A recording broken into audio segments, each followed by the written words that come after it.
Hello everyone, today we will solve from question number 19 और ये question है based on HOTS higher order thinking skill के, है ना।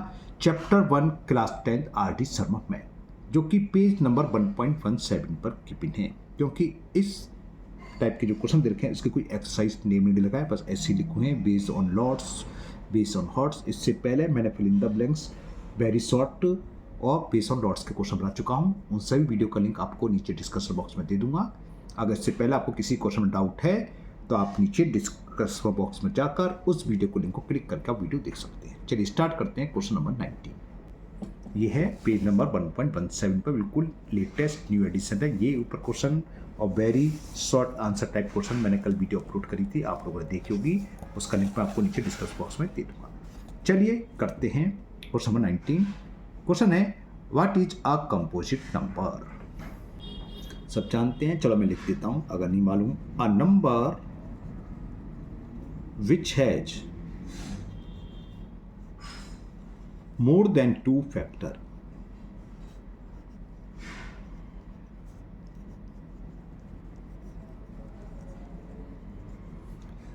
is called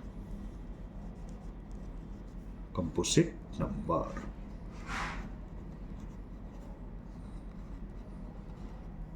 जैसे स्मॉलेस्ट कंपोजिट नंबर 4 होता है, जैसे 4 के फैक्टर के 1 है, 2 है, 4, तो 2 से अधिक फैक्टर होने चाहिए, चाहे 3 हो या 4 हो या 5 हो या 6, उससे कोई फर्क नहीं है, ये कंपोजिट नंबर होता है। क्वेश्चन नंबर 20 ट्रू फॉल्स के सारे, अरे ये तो अभी 2-3 मिनट में खत्म हो जाएगी। पूछा है pi is an irrational number, तो कुछ नहीं लिखना है, सीधा लिख दोगे ट्रू है। सिंबल पाई हमेशा इरेशनल होता है। हाँ, कहीं पर लिखा हो 22/7 तो वो इरेशनल है, क्योंकि पी अपॉन क्यू के फॉर्म में है, और 22 भी इंटीजर्स है, अपॉन में 7 भी इंटीजर्स है, अपॉन में 0 नहीं, तो इरेशनल नंबर है, जानते हैं आप। तो ये स्टेटमेंट आपका हो जाएगा ट्रू। 21 है the sum of 2 prime number is always a prime number, ये स्टेटमेंट फॉल्स है। देखिए मैं बताता हूँ, आप 2 प्राइम नंबर लो, पहला प्राइम नंबर हमने 2 लिया, दूसरा 3 लिया, इसको ऐड करा, आंसर आ गया 5, ये भी प्राइम नंबर आ गया।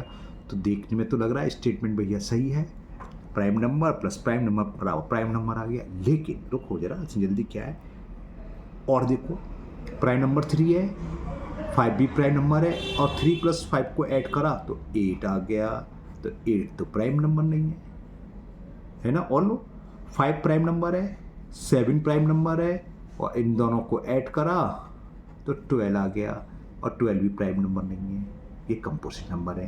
तो आपको समझ में आ गई क्या कि sum of 2 prime number always prime number नहीं होता।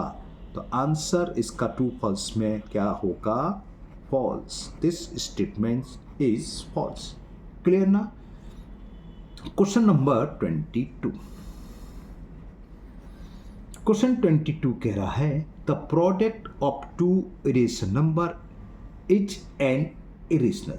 2 इरेशनल नंबर का प्रोडक्ट इरेशनल होता है।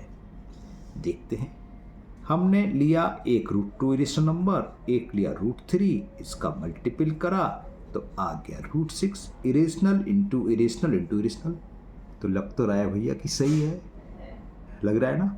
और देखते हैं √5 इंटू √7, और ये आ गया √35, ये भी इरेशनल है। लेकिन रुको जरा, मैंने एक नंबर ले लिया, चलो √5 ही ले लिया, दूसरा मैंने माइनस के √5 ले लिया, ये क्या दोनों नंबर सेम है, अलग है, एक पॉजिटिव नेगेटिव। अब जरा इनका मैं मल्टीपल करूं तो प्रोडक्ट ऑफ 2 इरेशनल नंबर क्या आया, √5 इंटू √5 5, और माइनस का -5 का मतलब -5/1, और ये कैसा नंबर है, ये इरेशनल नंबर है। तो यहाँ फेल हो गया। बहुत से हैं नंबर ऐसे, है ना। तो इरेशनल नंबर में क्या होता है, अगर दोनों इरेशनल नंबर है तो उसका प्रोडक्ट रेशनल भी हो सकता है और इरेशनल भी, ना तो ऑलवेज रेशनल होगा ना ही ऑलवेज इरेशनल, है ना। तो यहाँ क्या लैंग्वेज यूज करिए, the product of 2 irrational number is an irrational, तो आंसर इज फॉल्स, क्योंकि हमने देखा इरेशनल इंटू इरेशनल रेशनल भी आ रहा है, तो ये रेशनल नहीं इरेशनल भी हो सकता है। ट्रू फॉल्स में कौन सा ट्रू माना जाता है, जब हर कंडीशन में वही आंसर है। हमने देखा इरेशनल इरेशनल, लेकिन यहाँ रेशनल आगे तो फेल हो गई, इसलिए this statement is false. Clear?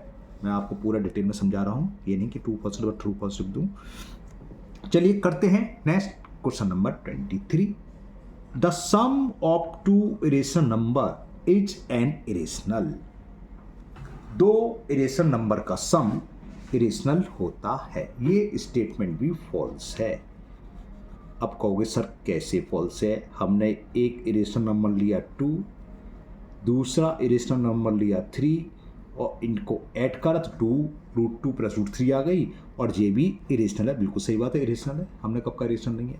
फिर कहोगे सर हम तो और एग्जाम्पल दिखा रहे हैं आपको, √7 और √5 इनको ऐड करा तो ये आ गया, ये भी इरेशनल है। आपकी बिल्कुल बात सही है, लेकिन हमने क्या हर कंडीशन को, जैसे आपके सामने ऊपर ही दिखाई दे रहा है, अब ये नंबर ले लो जरा, √5 और -√5 सेम तो है नहीं, अलग अलग है।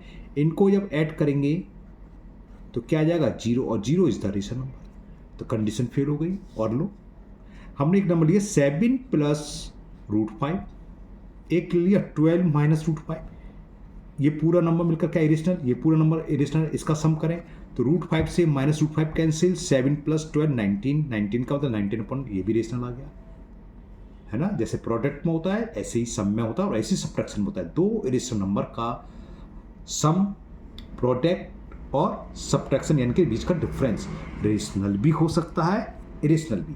लेकिन ये क्या कह रहा था कि रेशनल इरेशनल ही होगा, जबकि हमने देखा रेशनल भी होता है। दिस स्टेटमेंट लिख चुके, this statement is false. Clear? Now next question number 24।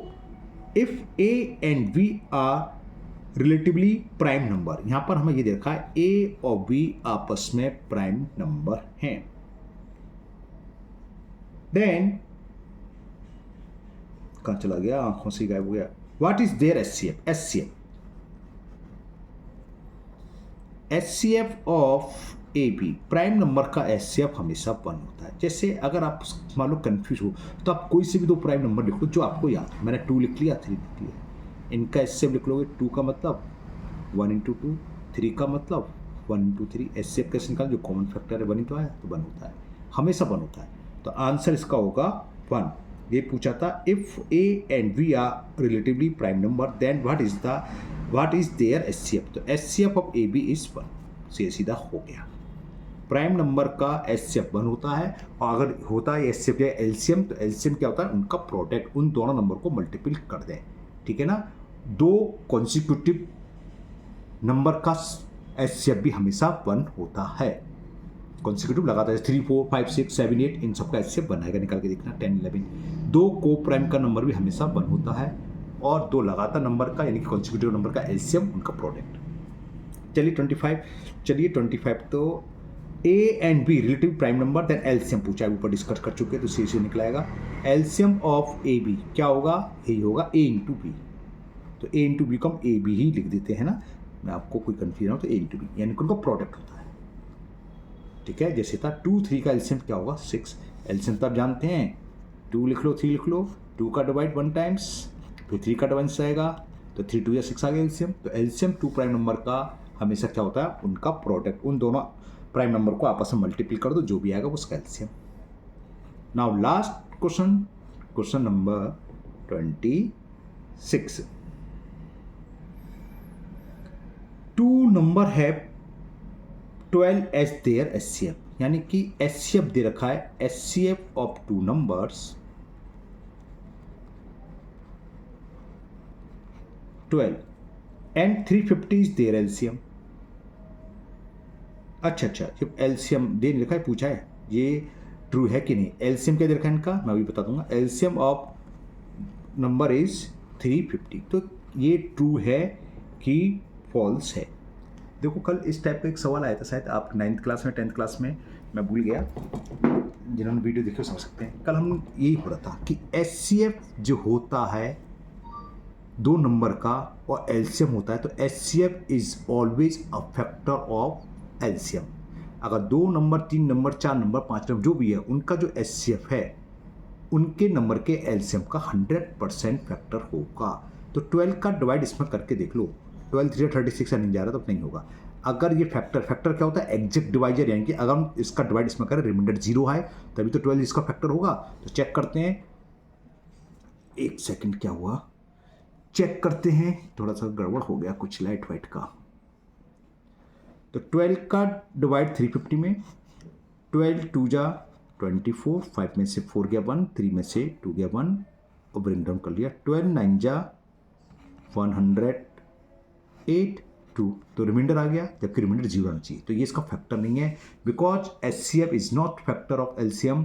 तो ये किसी भी कीमत पर इसका LCM नहीं होगा, या दूसरे शब्दों में ये इसका HCF नहीं है। क्वेश्चन क्या था, 2 numbers have 12 as HCF and 350 as their LCM। ये पूछा 2 नंबर का HCF 12 और उनका LCM 350 हो सकता है, ट्रू है कि फॉल्स। तो दिस स्टेटमेंट इज फॉल्स, किसी भी कीमत पर नहीं हो सकता। क्यों? Because HCF is not factor of their LCM। जो HCF है इनका फैक्टर नहीं है LCM का, इसलिए ये पॉसिबिलिटी नहीं है। HCF हमेशा फैक्टर होता है। तो ये हॉट्स जो प्रॉब्लम थी बेस्ड ऑन हॉट्स, ये कंप्लीट हुई। छोटी सी वीडियो थी, छोटे से छोटे क्वेश्चन थे। मुझे उम्मीद है आप लोगों को समझ में आ गए होंगे। फिर भी अगर किसी क्वेश्चन में भी डाउट है तो आप कमेंट बॉक्स में कमेंट करें, मैं उसको क्वेश्चन को दोबारा से अच्छे से समझाने की कोशिश करूँगा। अगर आप लोग पहली बार चैनल पर आए हैं तो चैनल को सब्सक्राइब करना भूलें, साथ ही साथ बेल आइकन जरूर प्रेस करें, जिससे आगे जो भी वीडियो अपलोड होगी उसका नोटिफिकेशन आपको मिल जाएगा और वो वीडियो आपकी मिस नहीं होगी। इस वीडियो को अपने दोस्तों को भी शेयर करें, जिससे वो भी इसका फायदा उठा सके। फिर मिलते हैं नेक्स्ट वीडियो में। Thank you, have a nice day.